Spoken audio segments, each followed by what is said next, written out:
여러분, 예언이라는 말은 우리가 교회를 오게 되면 이제 심심찮게 듣게 되는 그런 말입니다. 그래서 예언하는 사람이 있으면 그 사람은 밥도 안 먹는 것 같고 또 뭔가 범접할 수 없는, 그분에게 무슨 말이 나온다면 전부 하나님의 말씀만 나올 것 같은 그런 생각을 우리가 예언하는 사람들 통해서 우리가 가지게 됩니다. 그런데 예언하는 사람도 배가 고프고 예언하는 사람도 역시 세상 걱정하면서 삽니다. 결국 사람은 사람이라는 거죠. 제가 처음 미국 교회를 빌려서 교회를 시작하게 되었을 때 그 교회 목사님이 내가 원한 것도 아니고 다짜고짜 저를 위해서 예언을 해 주셨습니다. 저는 원하지 않았어요. 그런데 그분이 그냥 하신 겁니다. 한 30분을 했는데 그 내용 가운데 이런 말이 나옵니다. 너는 알아라. 너보다 더 나은 사람들이 주위에 있었다. 그들은 너보다 똑똑하고 너보다 예리하였다. 그러나 나는 너의 사랑과 너의 섬김의 자세와 충성 때문에 선택을 받았다. 다른 이들은 자기들만의 계획을 가지고 있었지만 너는 하나님으로부터 오는 때를 기다리고 기다렸다. 그분이 날 잘 모르면서 굉장히 디테일하게 예언을 하셨어요. 그때 얘기들은 다 잊어버렸는데 하나만 기억이 됩니다. 그게 뭐냐면, 그럼 나는 띨띨하다는 말인가? 좋은 얘기는 다 빼놓고 나는 띨띨하다는 말인가? 그런데 목회를 이제 거의 한 10년 이렇게 담임 목회를 하면서 돌아보니까 깨닫는 게 하나 있어요. 그게 뭐냐면 결국 목회라는 건 하나님 앞에서 성실함이구나. 주님을 바라보고 주님을 따라가고 주님을 향한 마음이 변하지 않는 것. 일은 하나님이 이루어 가시는 것이고 나는 묵묵히 그 길을 따라가는 것이다. 우리가 이사야서를 보면서 이제 오늘이 마지막 시간인데, 이사야는 아주 평범한 환경에서 하나님의 말씀을 들은 게 아닙니다. 이사야가 말씀을 들었던 그때는 이스라엘의 격변기입니다. 북이스라엘이 망하고 남유다도 아주 위태위태한, 그래서 오늘과 내일이 어떻게 될지 모르는 그런 절박한 상황, 신앙이 막 흔들리는 어떤 안정되지 못한 그런 상황에서 하나님의 말씀을 받습니다. 이스라엘에게 있어서 가나안 땅은 늘 약속의 아이콘이었습니다. 아브라함에게 내가 너와 내 자손에게 영영원히 땅을 주리라. 그리고 하나님께서 가나안 땅을 주셨기 때문에 그 가나안 땅은 하나님의 약속의 상징이요 하나님의 섭리의 상징이었습니다. 그런데 이제 와서 이스라엘 백성들 다 포로로 끌려가게 하고 이 땅을 빼앗기고 쫓겨난다는 그 얘기를 들었을 때 결국은 하나님도 약속을 변하게 하시나, 변복하시나, 인간처럼 취소하시나, 인테그리티한 하나님이신 줄 알았는데 하나님은 신실하지 않으시냐, 이런 어떤 하나님에 대한 혼란함, 그리고 신앙적인 어떤 그런 것을 통해서 위기가 이 이스라엘이 복음을 전할 때 그 사회에 팽배했습니다. 그런데 그런 상황 속에서 하나님의 말씀이 들려오는 것이 결국은 위로라는 겁니다. 위로. 책망이 있고 깨달음이 있고 그래서 징계를 받아서 쫓겨나는데 결국은 하나님이 위로하신다. 하나님의 회복하심의 위로. 그러므로 여러분, 하나님의 말씀을 듣고 예언하는 것하고 사주 관상 보고 점치는 것의 다른 점이 뭐냐면, 점치는 건 미래가 이렇게 될 것이다 라고 예측을 하는 것이고, 예언이라는 건 내가 살아가고 있는 그 현재를 이해하게 하여서 미래를 소망하게 하는 것입니다. 그러니까 내가 현재 사는데, 고난이 있는데 그 현장을 다시 바라보게 함으로써 하나님이 내 마음에 위로를 주시고 그 위로 때문에 내 미래도 하나님이 지켜주시겠구나, 그걸 바라보는 걸 예언이라고 합니다. 지난주에 단기선교팀이 모였습니다. 모인 이유가 뭐냐면, 우리가 멕시칼리 교회를 지어줬는데 그 교회가 지금 여기하고는 다르게 온도가 한 120도씩 됩니다. 그러다 보니까 너무 더워가지고 우리 에어컨도 좀 설치해 줄 수 없겠느냐 연락이 왔어요. 그래서 장로님이 도네이션 하시고 그렇게 하셔서 에어컨을 3개를 하고 그분들이 하나를 마련해서 이제 4개를 지붕에다가 올리는 그런 이제 일을 하는데, 큰 꿈을 가지고 옥상 위에다가 막 에어컨을 올리고 있으니까 시에서 직원이 나와가지고, 아니 이분들이 알고 보니까 커머셜로 전기를 받아 쓰는 게 아니고 전봇대에서 전선 하나 따가지고 그래가지고 교회를 했던 거예요. 그래 에어컨을 막 올리니까 야 너희들 스탑, 전기를 끊어버렸습니다. 예배도 못 드리게 만들었어요. 이 잘못은 그분들이 했는데 뒷책임은 우리가 지게 생겼어요. 고민이 돼가지고 또 이제 그걸 도네이션 하신 장로님에게 말씀을 드렸더니 장로님이 흔쾌히 그 커머셜로 전기를 다시 놓는 걸 헌금을 하셨습니다. 그런데 또 일이 터졌어요. 저희가 우리 이홍기 선교사님을 섬기고 있는데, 우리가 그래도 중고지만 참 헌금을 해가지고 밴을 하나 사드렸는데 그 밴이 일주일 만에 퍼져버렸습니다. 엔진도 나가고 트랜스미션까지 다 갈아야 되는데 1,000불이 넘는데, 갑자기 마음에 무슨 생각이 드느냐면 좀 살 때 신중하게 사지. 나도 모르게 그런 섭섭함이 드는 거예요. 왜 좋은 일 해놓고 우리가 욕을 먹어야 될까? 근데 어떤 분이 또 헌금을 일부 하시고 선교 헌금해서 그렇게 그걸 해드리기로 했습니다. 그런 회의를 하면서 이제 제 마음을 표현을 하는데, 한 집사님이 그런 얘기를 하세요. 저는 이제 마음이 무거운데 그분이 말하기를, 목사님 그곳에 가서 봤는데 어떤 아이가 세발 자전거를 우리가 줬던 것 같은데 타는데 한쪽은 페달인데 한쪽이 페달이 없고, 그래 뭐 실 같은 걸로 묶어서 맨발로 타는데 너무너무 마음이 아팠어요. 백투스쿨이나 이럴 때 아이들이 물건을 바꾸는데 집에 쓸만한 물건, 버리지 않는 물건이 있으면 우리가 분기마다 가서 그 아이들을 도와줬으면 좋겠어요. 그 말을 듣는데요, 갑자기 마음이 부끄러워지기 시작했습니다. 나는 일을 좀 단디하지, 사고 없이 좀 하지, 그렇게 표현을 했는데 그분은 가슴속에 그 아이들을 향한 그 안타까움, 아파함이 있는 걸 본 거예요. 그 순간에 하나님이 내 마음속에 선교에 대한 마음을 새롭게 주시고, 보이지 않았던 아이들이 내 눈에 들어오게 하시고 가슴에 들어오게 하시고, 하나님이 우리로 하여금 선교의 비전을 다시 보게 하시는 그런 걸 깨닫게 됐습니다. 나는 아낌없이 줘야 되는데 아낌 있게 줬구나. 그렇습니다. 여러분, 예언이라는 건 바로 이런 작업이라는 거예요. 이런 작업. 어디로 이사를 간다든지, 내 비즈니스가 잘 될 건지 번창할 건지 망할 건지, 우리 자식이 대학을 갈 건지 말 건지, 이런 미래를 예측하는 게 예언이 아니라, 성경적인 예언이라는 것은 현재를 이해하고 그 속에서 우리의 눈을 새롭게 해서 하나님의 구원하게 하심을 바라보게 하는 것. 그래서 내가 그동안에 가지고 있던 이 절망이 다시 하나님을 이해하고 받아들임으로 하나님의 위로로 새로운 미래를 소망하게 하게 하는 것, 그게 바로 예언이라는 거예요. 자, 여러분, 오늘 말씀에 이제 1절에서 3절까지를 한번 보십시오. 1절에서 3절. 에돔에서 오는 이 누구며 붉은 옷을 입고 보스라에서 오는 이 누구냐? 그의 화려한 의복 큰 능력으로 걷는 이가 누구냐? 그는 나이니 공의를 말하는 이요 구원하는 능력을 가진 이니라. 어찌하여 내 의복이 붉으며 내 옷이 포도즙 틀을 바른 자 같으냐? 만민 가운데 나와 함께 한 자가 없이 내가 홀로 포도즙 틀을 밟았는데, 내가 노함으로 말미암아 무리를 밟았고 분함으로 말미암아 짓밟았으므로 그들의 선혈이 내 옷에 튀어 내 의복을 다 더럽혔음이니. 존 스타인백의 분노의 포도라는 그 책의 제목이 여기서 왔다고 그래요. 분노의 포도. 분노의 포도는 미국이 한참 대공황기 시절에 그 오클라호마의 그 농부들이 너무나 힘들고 어려워서 캘리포니아로 이주하면서 나오는 그 모든 얘기들을 적은 것이 바로 분노의 포도라는 소설이죠.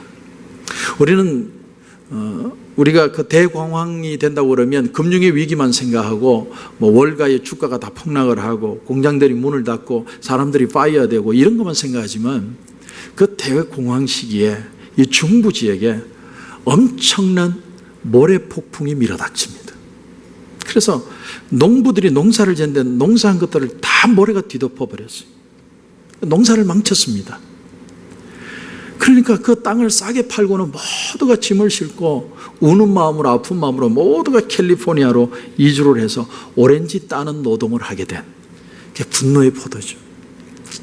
근데 왜 포도면 포도지 분노의 포도라고 표현을 했느냐? 오늘 여기 여러분 3절에도 보면 그런 말씀이 나오는데, 만민 가운데 나와 함께 한 자가 없이 내가 홀로 포도즙 틀을 밟았는데, 이렇게 표현하는데 혼자 밟았다.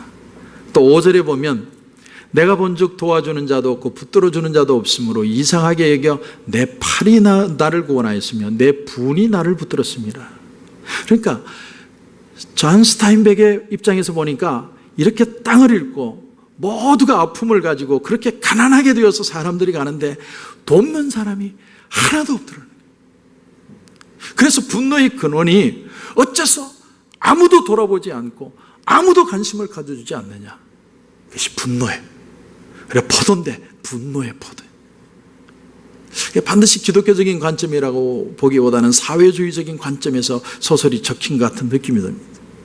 그런데 오늘 우리가 본문을 통해서도 하나님이 보시기에도, 자, 이걸 아는 게 중요하고 이것이 예언의 핵심인데, 하나님이 보시기에도 하나님이 이 이스라엘 백성들을 지금 징계하시는데, 그런 영적인 타락을 지금 징계하시는데, 이상하게 생각하는 게 뭐냐면 아무도 하나님의 입장에서 이것을 보려 하거나 관심을 가지거나 그러는 것이 아니라 다 이것은 자기 일이 아닌 것처럼 다 관심을 끊어버려요. 그래서 하나님 보니까 내가 본즉 도와주는 자도 없고 붙들어주는 자도 없다. 하나님이 무슨 도움이 필요하시겠습니까마는 하나님이 진노하실 때 아브라함처럼 주여 저 소돔과 고모라 성에 의인 50몇만 있을지라도 하나님 저 성을 징계하시겠습니까?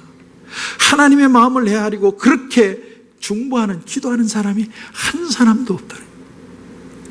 하나님은 진노를 하시는데 어느 누구도 백성을 위해 중보하는 사람이 없다라는 거예요.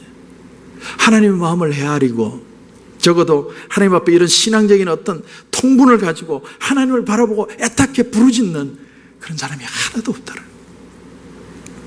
하나님, 이 사람들이 미련해서 그렇습니다. 하나님 불쌍히 여겨주시옵소서. 철이 없어서 그렇습니다. 하나님 도와주시옵소서. 이렇게 하나님을 위로하고 설득하려는 사람들도 없고 모두가 다 내 일 아니다. 나만 잘 살면 돼. 그래서 하나님이 내가 홀로 포도즙 틀을 밟았다. 하나님이 심판할 수밖에 없다. 그러므로 성도 여러분, 오늘 우리가 이 이사야 63장을 보면서 어떤 하나님의 음성을 들어야 할까요? 이겁니다, 여러분. 너희도 미국을 위해서 울어라. 울어라는 거예요. 왜 아무도 자기 집이나 자기 비즈니스나 자기 자식을 위해서는 그렇게 기도하면서 이 미국을 위해서는 울지 않느냐는 거예요. 이 나라가 하나님을 떠나고 외면하는 것에 대해서 왜 울지 않느냐. 단 한 명도 하나님을 설득하면서 하나님 의인이 50명만 있어도 하나님 좀 이 나라를 구원해 주십시오. 그런 말 하는 사람이 없느냐. 누가 카톡에 글을 보내셔서 봤는데 왜 미국의 큰 교회들이 동성애에 대해서 적극적으로 얘기를 못하느냐. 하나의 법을 조성하기 때문에 그렇답니다. 그게 뭐냐면 교회는 non-profit organization. 그래서 면세 혜택이 있는데 너희들 자꾸 그렇게 하면 교회도 세금 내게 할 거예요. 세금만 내는 게 아니라 그렇게 하면 헌금 조사까지 들어올 수도 있죠. 그래서 큰 교회들이 다 입 다물고 쉬셔요. 어려워요, 미국이. 쉬운 게 아닙니다. 오늘 본문 시작을 보면 에돔에서 이렇게 시작합니다. 에돔에서 오는 이 누구며. 여러분, 왜 에돔에서 올까요? 에돔에서.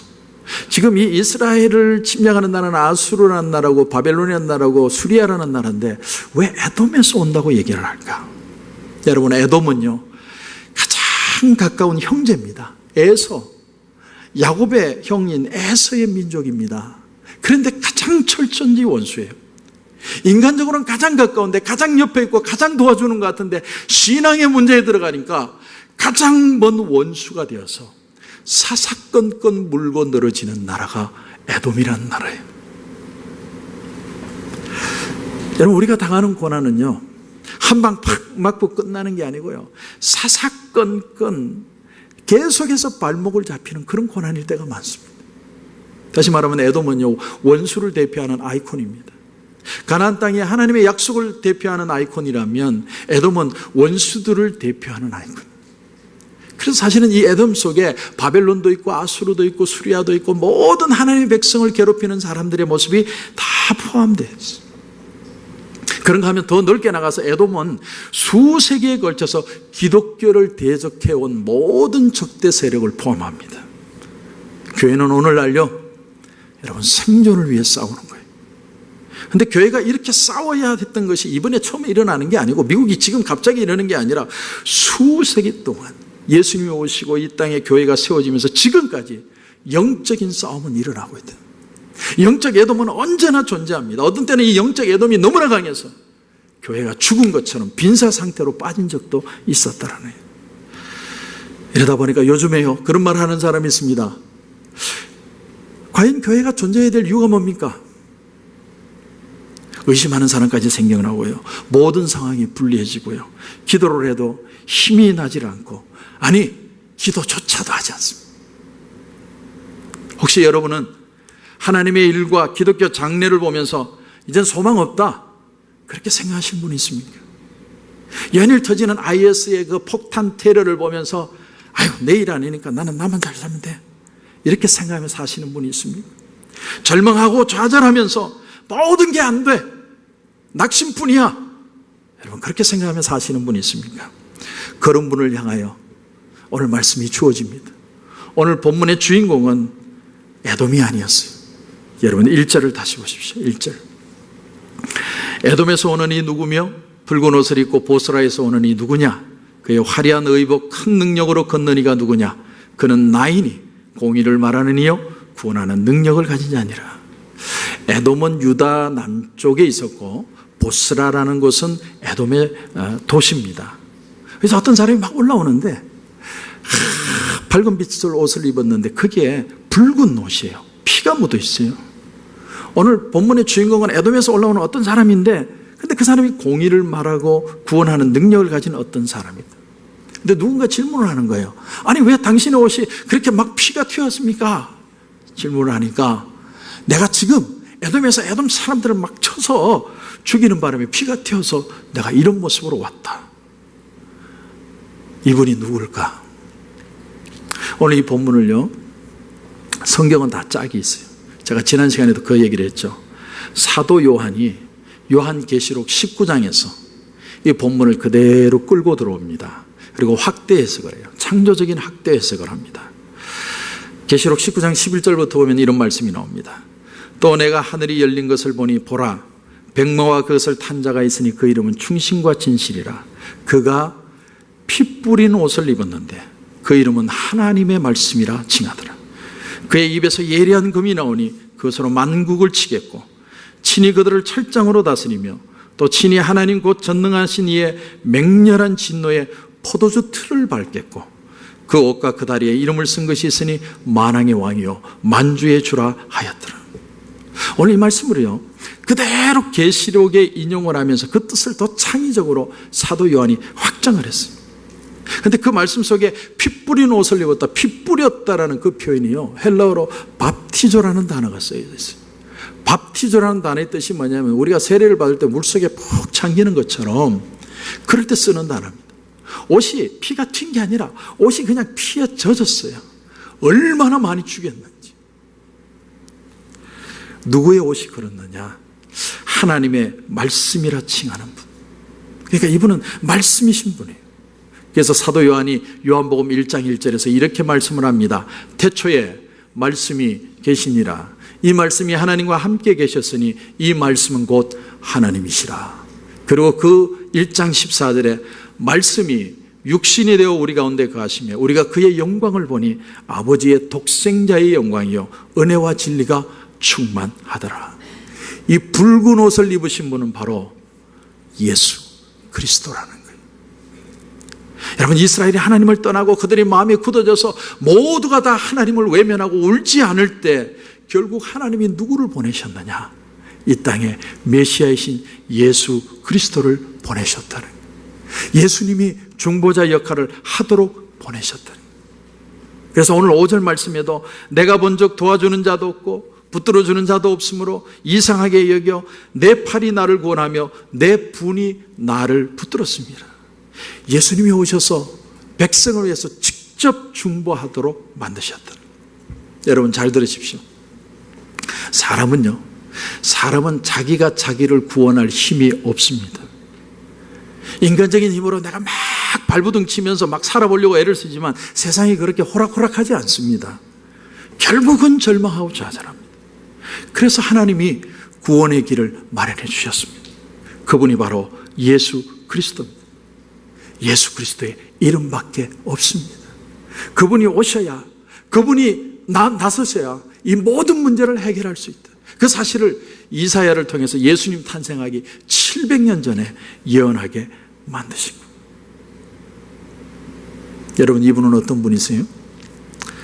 몫으로 일하신 분입니다. 때로는 피곤해서 배에 고물에 베개를 하고 잠을 주무시는 피곤한 삶을 살았다. 그런가 하면 배고파하시고 목말라하시고 때로는 그분도 우셨어요.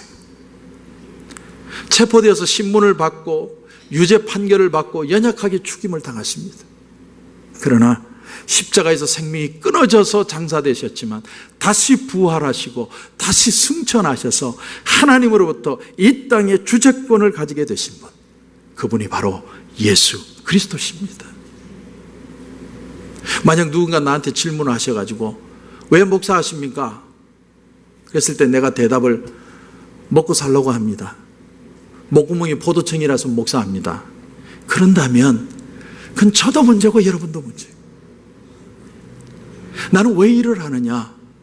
이건 다시 질문하면 나는 누구냐라는 질문이고, 그게 답이 클리어하고 그게 답이 분명할수록 나는 옳은 길을 갈 수가 있습니다.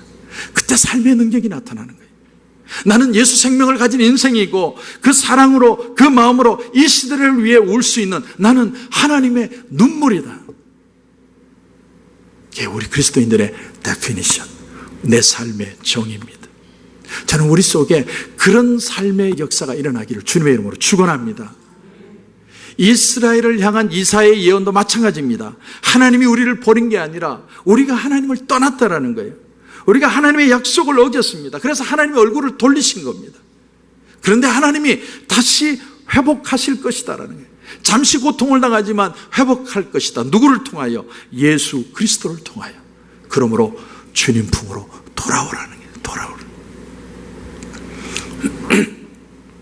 지난주에 신문을 봤더니 미국에 있는 교인 수는 줄어들고 영국에 있는 교인 수는 소폭 성장했다. 그런 기사가 나왔습니다. 저는 그 기사를 보면서 굉장히 마음이 고무가 되었습니다. 여러분, 복음이 어디서 시작됐어요?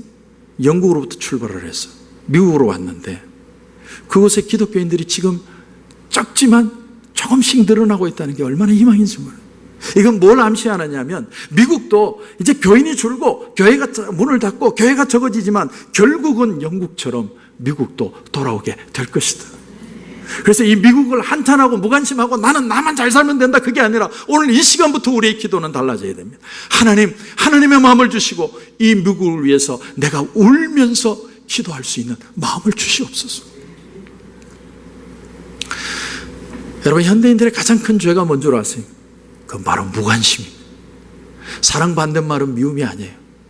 미워할 수 있는 정도 없는 무관심입니다. 누가 길에서 얻어맞아도 신경 안 쓰고 누가 어려운 일을 당해도 내 일 아니니까.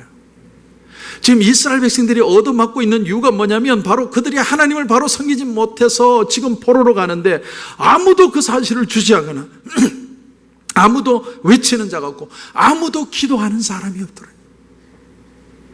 여러분, 누군가 길을 어긋나게 갔을 때 적어도 그 어머니든 그 자식이든 아내든 그 언니든 누구든 하나님 아직 철이 없어서 그래요. 하나님 불쌍히 여겨주시고 하나님이 도와주세요. 하나님이 도와주시지 않으면 누가 우리를 살릴 수 있습니까? 하나님이 불쌍히 여겨주세요.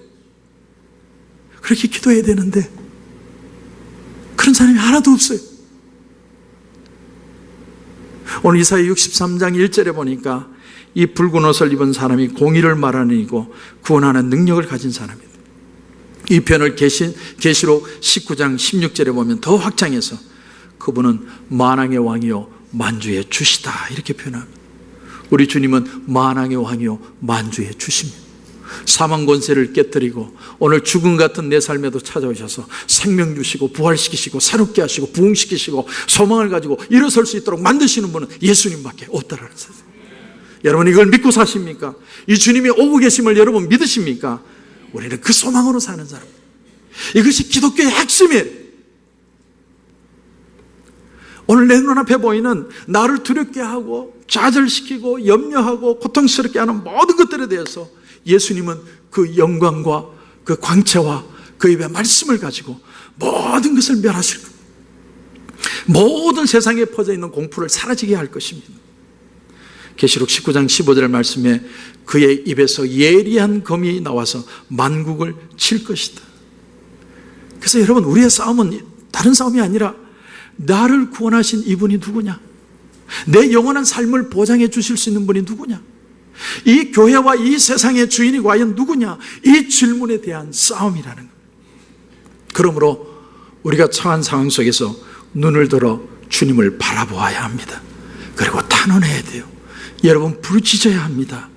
일어나서 주여 우리의 원수를 물려쳐 주시고 우리를 다시 일으켜 주시고 그 힘과 능력으로 강건해지게 하여 주시옵소서.